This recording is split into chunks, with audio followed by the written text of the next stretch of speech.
Welcome to the Creating Health and Wealth for Retirement podcast. His name is Rick Collins, and he's going to help you with your finances for retirement. And this is Mark Delaney. He's going to help you with your health For retirement. for And retirement. Yes, and we're now going to use and for retirement. today we've got an interesting subject, and it deals with what is the motivating factor in your life. And you can apply this to health, wealth, your love life, to just about everything you do. We actually act or don't act out of five basic states of being, Rick. And we're going to talk about that today and how people make some of the best decisions of their lives and how they make some of the worst decisions of their lives. And I'm excited to talk about this topic. And just giving some credit to a guy named Russell Brunson who gave up with the idea, gave me the idea when he talked about desire versus ambition. So I want to set the stage for us here. All of us wake up in the morning and we kind of have a plan for what our day's going to look like, and we act and we do things, and we all do it. We do it with our bodies, we do it with our relationships, we do it with our money, our careers, whatever it is. But we're all always guided by five basic emotions, I'm going to call it. And starting out with the neutral one, Rick, it is the idea of contentment. Contentment allows me to not do anything to change. I keep doing the same thing. God bless a contented person. I'm not sure how excited their life is, but contentment is about, I'm comfortable where I am. I don't need to change anything. And as long as everything stays this way, life is perfect. Yeah, but contentment's almost like apathy. I don't care what happens as long as nothing affects my bubble. And when things do affect your bubble, then what happens? I mean, I don't know how people. It's great to be content, but being stuck in contentment is like mediocre living to me. Yeah, well, I'm not endorsing contentment. I'm just saying it is a state of being that most people live in. Hey, I'm content. My marriage is good, my money's good, my career's good, my family's good, I feel good. So I don't need to change anything. And as a marketer, as someone who's been marketing for the last 30 years, I meet a lot of people who at least claim that they're content. And so content drives no change of behavior, no action. It's just, hey, it's kind of like there was this Seinfeld episode where Jerry says, I'm even. I got a friend who's going up, I got a friend who's going down, and I'm even. And if that's you, well, that's good. So I'm going to start by heading down the negative side so we can end with the positive. If you're not content, then the next level of emotion that drives action is need. I need something. A lot of us have careers based on need. We take jobs we don't like, we do them, we don't like it, we show up every day just because we need the income. Does that make sense to you, Rick? How I just explained that? Yeah, that kind of harkens back to my psychology class. We got Maslow's hierarchy of needs, which is food, shelter, clothing, medical attention. All those require money. So whatever's driving, the bills I have to pay, that's a need. I need the money to trade time for dollars so I can take care of my physical, mental, emotional needs so I can survive. It sounds like, need is just barely surviving to me. Well, need is certainly not a joyous state. I've never heard anybody in need express joy. When it comes to health, need looks like prescription drugs, doctor's visits, all those things that the pharmaceutical companies sell us just to keep us alive. For some people, it may be supplements, but ultimately speaking, we all do things that we need to do. And even in marriage, we do things that we do them not out of love. We do them because if we don't do them, we know there'll be consequences. So anything driven by need, in my opinion, isn't leading to joy, happiness, and success.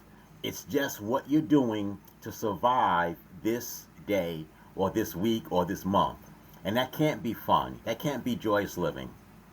Sounds like being on a treadmill that you're just continually working, but you're not getting ahead. You're meeting your needs. You're staying even with the demands on you physically, emotionally, financially.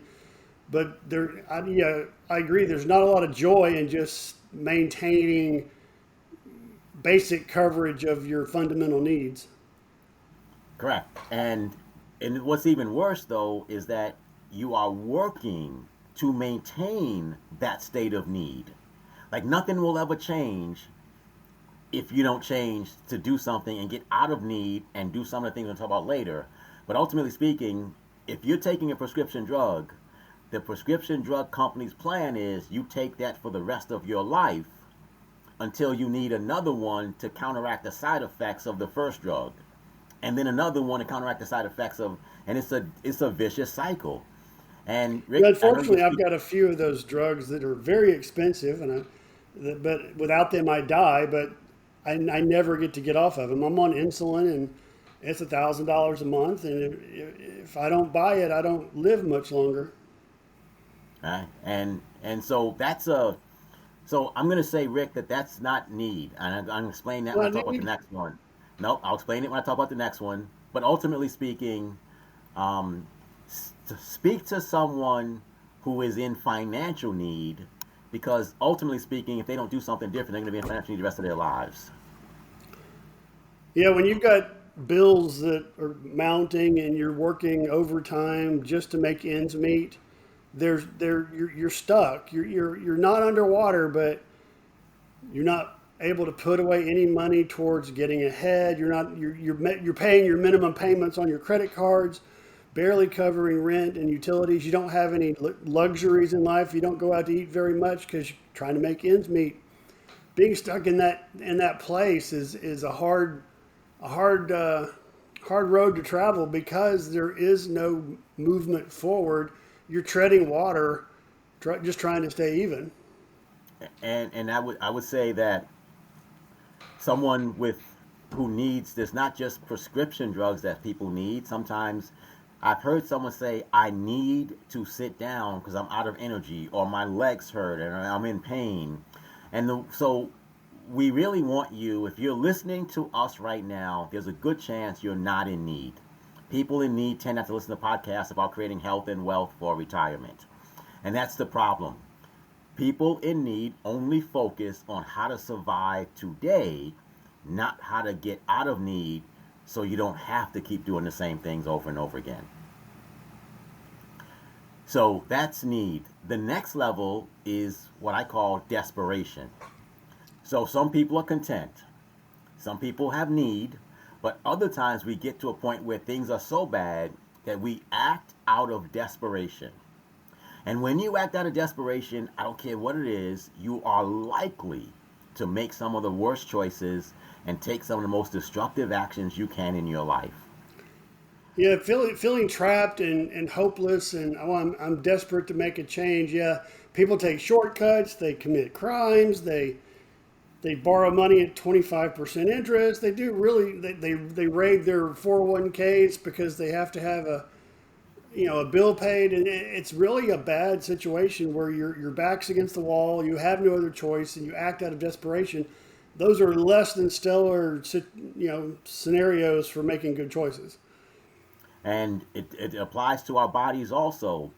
Um, Sometimes out of desperation we feel like, okay, we can't exercise, we can't eat better, so we're going to take some miraculous pill that's going to solve our problem, or we're going to have a surgery, which I know some people do that choice. I'm going to have a surgery, I'm going to let them cut me open, they're going to make reduce my stomach, and that's going to solve the problem.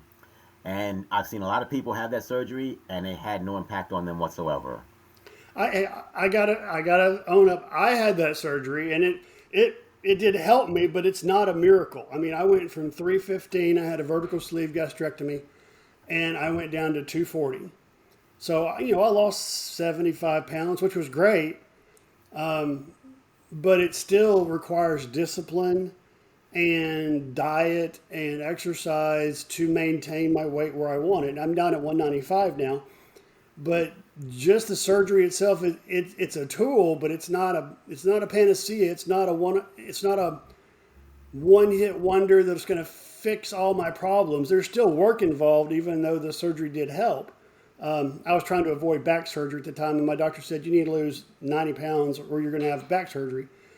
So it wasn't vanity. Out of vanity, I did the weight loss surgery. I was trying to keep my back in shape, and it was too late for that because I didn't take care of it along the way. But like you said, it does not fix problems. People can sometimes eat through their weight loss surgery and be back heavier than they were to begin with, and they've lost nutritional supplements because they're malabsorbed because they have a shortened digestive tract, and they redevelop bad eating habits, and they wind up unhealthier than they were before they had their surgery. And I know a woman who had that surgery when she was in her 20s, and they nicked her spleen. And that meant that she needs supplements she has to take prescriptions to counter what the spleen would do for her body in order for her to live. And so my point would be, when you do something out of need, you often get stuck there. But when you do something out of desperation, it frequently causes more problems that you have to deal with in the future that create more need and more desperation. It becomes a very, very vicious cycle. So we talk about people who are content. And I believe if you're content today, you are going to be in a state of need in the future if you don't do something to continue to move your life forward. Once you get to need, you usually end up in a cycle of need. And when you get into desperation mode, you often end up creating something that's actually worse than what you do out of desperation. And one of the things that happens to a lot of people in relationships, we talk about relationships sometimes on this show, is a person will seek someone outside of their primary relationship out of desperation, which also then creates more problems. There are just so many ways. You have to check your motive. Are you doing this out of need? If you are, how can you do something extra to get out of need? And before you do anything out of desperation, really pray about it, really consider options, really ask, what is the worst thing that can happen, and is it really worth the risk? Any last thoughts on the negative side of this spectrum? Acting out of desperation, especially in a vacuum without asking for guidance, counsel of friends, professionals, 9 times out of 10 is going to wind up going badly. And we want to confess to you, we've done it. Been there, done There's that. certain parts we've acted out of need, and we know whenever you act out of need, you have to keep acting out of need. And we've also done some things out of desperation that we have lived to regret. So we don't want to leave you there. So let's talk about the opposite side. Let's talk about contentment, moving positive. So there is a state of desire. And if you think about it, it's very similar to need, but it's something you're doing because you want to do it. So desire is a great thing. We all should have desire. The difference with, so I'll say this, there are people who have a job, they hate it, they go out of need. Desire is having a job you like, that you just want to grow in, you have a relationship you love and you want to grow it. You have a body that you love and you want to act out of desire to keep it growing. So the concept of desire says you're doing something because you want to get better, not because you just want to maintain your status quo. Any thoughts on that, Rick? Yeah, desire, it's an intrinsic need, but a positive need because you want something more. You want to become more, do more, have more, live more fully, have a healthier life. It's something. It's a goal that drives you towards action because you're not happy. You're not satisfied being merely content. You want to experience more, have more, do more, be more, suck less. So it's a positive that will sometimes pull you forward instead of the drudgery of I have to go to work or I have to go to the gym. It's, hey, I'm going to the gym. Hey, I get to go to work and help people. It's a mental shift in how you see what you're doing on a daily basis because you've got a better end goal in mind. So it's kind of interesting in that if you really think about need and desire, they're really the same thing. It's just the attitude of the person doing it that makes the big difference. And that's the point that I wanted to make today. And that is two people can have the exact same life, the exact same job. One person says, I'm doing this job out of need. I just got to pay my bills. I just got to. And the other person says, man, I am so blessed to have this life. I am so blessed to do this. I'm so blessed to be able to do that. And they better manage their money. They better manage their lives. So they feel so much better about everything. Same exact job, same exact life, but one person feels awful and the other person feels amazing. And that's a Yeah, great it's thing to you do. know, if the mental shift is there, doing the exact same things will feel completely different from one person to the next. And the best part of it is that when you do something out of need, you do just enough. When you do it out of desire, you actually do it well enough to get better and better and better. So it is out of a desire to maintain my health that I'm able to get up just about every morning and exercise even when I don't feel like it, even when the weather's bad. It is that allows me to maintain my health in a way to survive cancer, to do all the stuff because I had a body that I love taking care of. Rick, you probably do the same thing with money and help other people do that with money. Talk about the difference between having a budget based on need and a budget that you see based as desire. I often talk to people about where they are and what they want to accomplish, and most people want to save money for retirement, or they want to take a big family vacation, or save up for a new car. And if they have a positive goal, it's a whole lot easier for them to follow a plan. If somebody's budgeting so they can make ends meet, all too often they'll whip out a credit card to buy something nice for themselves because they need a reward. But if somebody is working on paying for a vacation, for example, 2 years out, they want to take a big family vacation. I come up with a plan and a budget.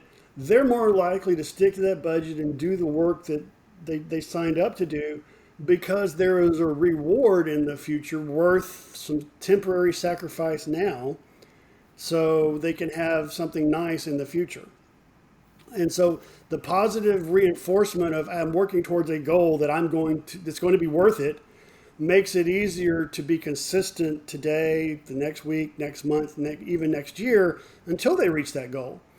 Big thing is for retirement. A lot of people they want a nice retirement. They don't want to sacrifice. They don't want to work at Walmart when they're 85 years old. But they often get frustrated because they're not seeing the progress that they think they should, so they give up. And so I a lot of times re-educate people about what's possible, even starting over today. You can have a better, future if you will do just a little bit along the way instead of hoping and wishing and not being consistent in what you're doing. And so desire beats need every day. We both agree on that, correct? Yeah, the positive reinforcement of a desire is better than just being going to work to pay the bills. So we've talked about a state of desire versus a state of need. So you know that we got desperation. So there's got to be something that's really positive that matches the desperation, and that is ambition. And so when I first heard this explanation, desire, everyone has a desire for something. But the bigger your desire, the more ambition is required to get someone to take action on it. And so when I work with someone or meet someone who's significantly overweight, they've not taken care of themselves, there's nothing I can do unless I turn that desire into an ambition to really take action and do something. For me, when you take a desire and actually put it to paper, commit to memory, set the goals, start doing the work, it translates from, oh, I wish for this, I want this, to I am doing this and this is how I'm going to make it happen. It's just a stronger desire because you're actually putting thought and commitment to making that happen. Yes, and the definition of desire is I want something, and that causes minimal actions or things that we're really comfortable doing.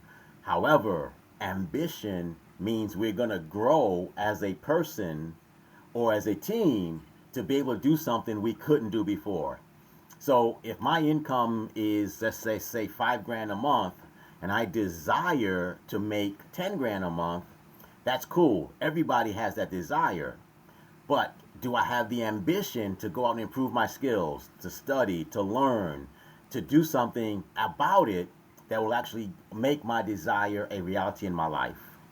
That's the tough part for a lot of people. Yeah, when I started my business about 4 years ago, I was working full time, 45, 50 hours a week, and I realized that if I wanted more, I would have to invest some time, energy, and focus to outside of my normal work hours. So I would have even less time and energy for a while because I was building a business that would eventually give me what I wanted.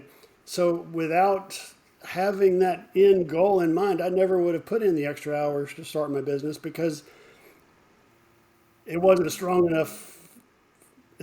If it was just a wish or a desire, I wouldn't have done all the hard work it took to take the classes and get my license and then spend money on marketing and time meeting with people. But the end goal is strong enough to get me past the work I have to do to make that happen. And the same thing happens with people with their bodies. Everybody desires a better body. I've rarely ever met Arnold Schwarzenegger at the peak of his bodybuilding career still desired to improve his body. And so the question is with everyone is, do I have the ambition to actually get started? Do I have the ambition to start walking, to go grocery shopping in a different way? Ambition is really the difference between people whose lives are on a trajectory of improvement versus basically staying right where they are. And I think it's as demeaning, as destructive as desperation can make you do something, ambition can make you do something extremely positive, extremely enlightening, uplifting, and the whole thing. So, are you acting, first of all, or are you just content where you are? Secondly, are you have a level of, are you what you do is it because you need to and must do it to maintain, or out of your desire and joy of life? And then are you doing destructive things because you're so desperate, or are you making a plan, showing ambition, so you're growing and improving your life? This is the question everyone should ask themselves every morning. It really Which of it's those about five? sustainability and longevity. If I'm doing something out of need or desperation, the energy there's only so much energy I can give to something, and if it's not moving me forward, if it's just helping me maintain an equilibrium, I will get tired. I will get distracted. I will find a different path that less painful path, but I'm not making any big changes. But if something is rewarding and intrinsically pulling me towards that goal, if that goal is big enough, that desire translates to ambition, I'm actually more likely to be successful, even same amount of work. So it's all about a mental mind shift. If I view it negatively that I have to do this to maintain, I'm not going to do it long term. But if I can see an end result that's better than, for me and my family, whether it's money, whether it's physical health, my spiritual growth, my mental faculties, I'm more likely to stick to a program and put in the work long term because I see the progress. I see it as worthwhile of all my sacrifice now. So I want to give you some words to know which side of this pendulum you're on. And when you hear yourself saying things like, "Oh, I'm not the kind of person who would blank blank blank. I'm not good at blank blank blank." You're literally living your life in that area of your life on the negative side.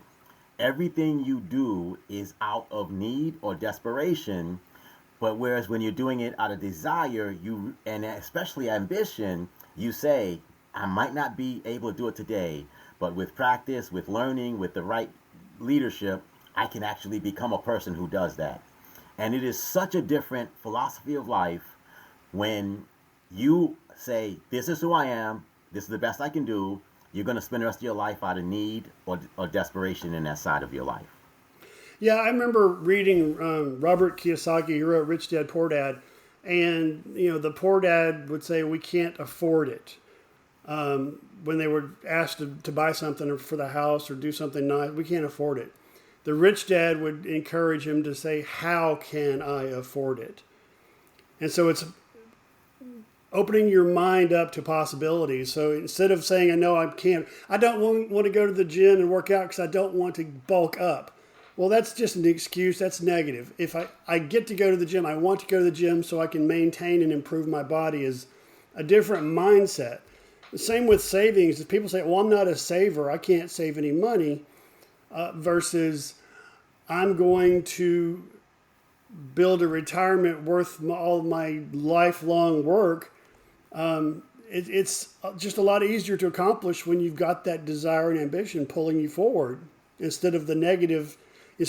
People are, prone to run away from the negative, but or the escape pain. But if something is important to me, I can put in the time and effort to get to where I want to be a lot easier if I have the right mental attitude. And I think you hit on something amazing there, Rick, when you said most people just say, I can't, as opposed to how can I. I really think if you want to shift from need and desperation in just saying this is the best I can do, the great way to go towards desire and ambition is to ask, how can I? How can I? Or look at somebody who already lives the life you want and ask, what are they doing that I can do? How can I take the first step? It is all about that whole shift of mindset. And in order for us to help people create health and wealth for retirement, it really starts with how can I change the voice in my head? Ultimately speaking, everything we do emanates from the voice in our head. And the better we are at changing our voice from making definitive I can't statements to great questions, how can I statements, instantly changes the trajectory.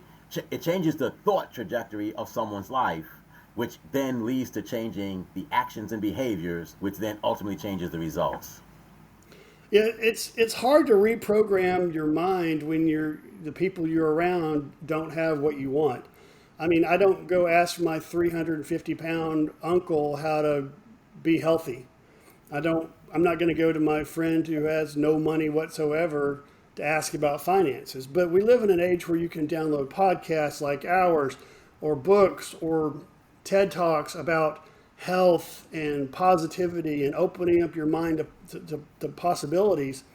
So you can reprogram your thinking by feeding yourself positive messages and, like you said, model people who've done what I want. I can copy what they did, whether it's the exercise program, the business the model they started, or just the right mental attitude to make the possibilities expand in my future instead of living in a box and living smaller than I have to because I don't know any better or I'm too negative. I mean, there's an old saying: if you think you can or you think you can't, you're right.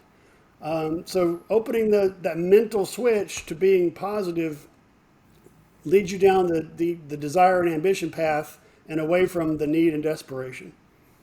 So I think that we want to bring this session to an end, and the bottom line is that first people need to ask better questions of themselves. And so if you look at the spectrum that we just laid out, are you on the negative side of the spectrum or the positive side? Are you in need of desperation or are you in desire and ambition? Because that's the first question I would suggest everyone who's hearing this message ask themselves, but not just once. Ask it about your body and its health, your income. Ask it about your career, what you're actually doing to make money, and your retirement savings. What are you doing? Not to mention relationships. Am I on the negative side? Is everything I do out of need or desperation? Or am I moving towards the positive side? I desire this and I have ambition to make it better. That's the first question I think everyone should ask. Any comments on that real quick, Rick? Again, the mental attitude determines your outlook on life and how you view your day to day and how you view your future. So determine where you are. And then the second thing is ask better questions. Better questions changes everything. It changes our focus. It can change our desires. It can get us to be a place where we cannot be right now. Every invention ever created started with a question. What's wrong with this? And if you're on the need side or you're on the desperation side, why don't you ask yourself, what's wrong? Why do I keep ending up here? And then the second question is, how can I then create what I want? Those two questions will change someone's lives. Rick, Yep. we're coming to the end of another podcast episode. What are your final thoughts about this topic? It's been interesting, this whole continuum of desperation, need, contentment, desire, and ambition.